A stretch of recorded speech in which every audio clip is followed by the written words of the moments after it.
L'objet de cette capsule, c'est de faire une comparaison entre deux forces qui varient en 1 sur 2, c'est-à-dire la force de Coulomb, c'est la force électrique, et la force de gravitation, celle de Newton. Toutes les deux varient en 1 sur 2.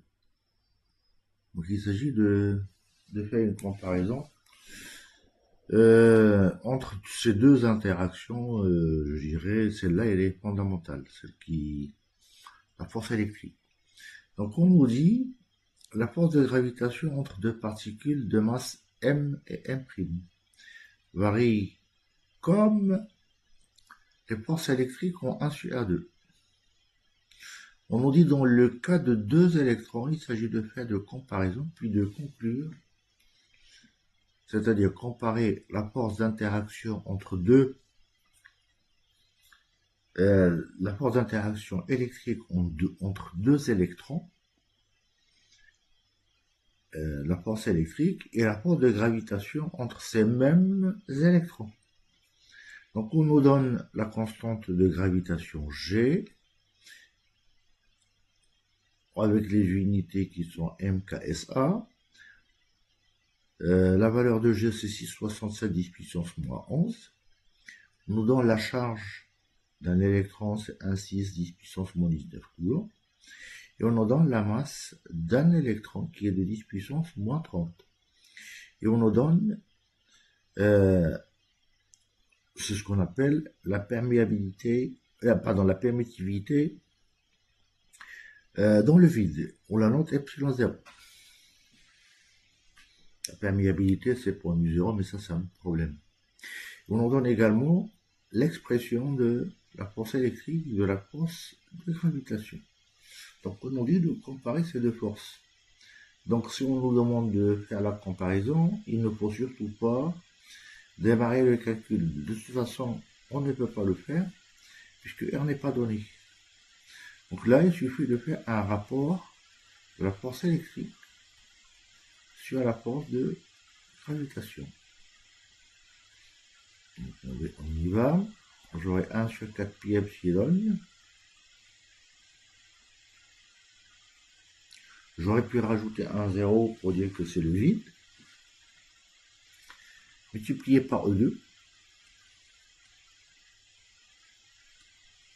Divisé par G à la masse au carré. Et j'ai fait le calcul en espérant que je ne me suis pas trompé. Et j'ai trouvé que ça vaut 1 10 puissance 4,1 fois 10 puissance 42.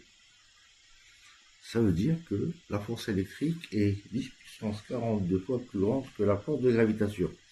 C'est en ce sens que cette force est négligée. On ne s'en sert jamais quand on travaille avec les forces électriques. Ou bien quand on fait de l'électricité d'une façon générale. Maintenant, quand on compare la force, je dirais la force électrique, il y a une différence de fond entre la force électrique et la force de gravitation. La force électrique, elle peut être attractive, je vais écrire, elle peut être attractive ou répulsive. Quant à la force de gravitation, c'est une force qu'on l'appelle centrale, puisqu'elle interagit entre le centre de deux, en général de deux planètes. Elle est toujours attractive. C'est ça, une des différences attractive. Ça, c'est une des différences essentielles entre les deux. Donc ça, c'est la première des choses. Et la dernière, c'est MKSA.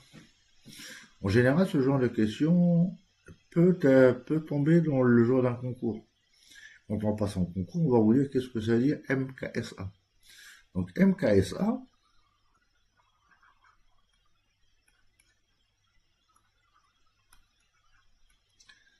dans le système international des unités, sont les initiales. M veut dire mètre, K veut dire kilogramme, S veut dire seconde, Et A, c'est récent, hein. Avant c'était MKS, maintenant on a rajouté le A. C'est pour dire ampère. Parce que dans le système international, il y a 7 unités fondamentales. Les autres, ce sont des unités secondaires. Les unités fondamentales, ce sont les mètres, le kilogramme, la seconde, l'ampère, auquel il faudrait rajouter 3 de mémoire, c'est la quantité de matière, c'est-à-dire la mole, le Kelvin en ce qui concerne la température, et la potentiométrie en ce qui concerne l'optique. Donc ça, ce sont les unités, les 7. Les autres, ce sont des unités secondaires. Je peux parler du volt. Par exemple, c'est pour rendre hommage à Volta, celui qui a créé celui qui a découvert la pile, qui porte d'ailleurs son nom, la pile Volta. On peut parler de la résistance, en fait, l'unité de la résistance, ce sont les ohms, de l'impédance. Donc ça, ce sont des sous-unités. Bien, j'espère que cette mini-capsule a été utile et je vous dis à bientôt.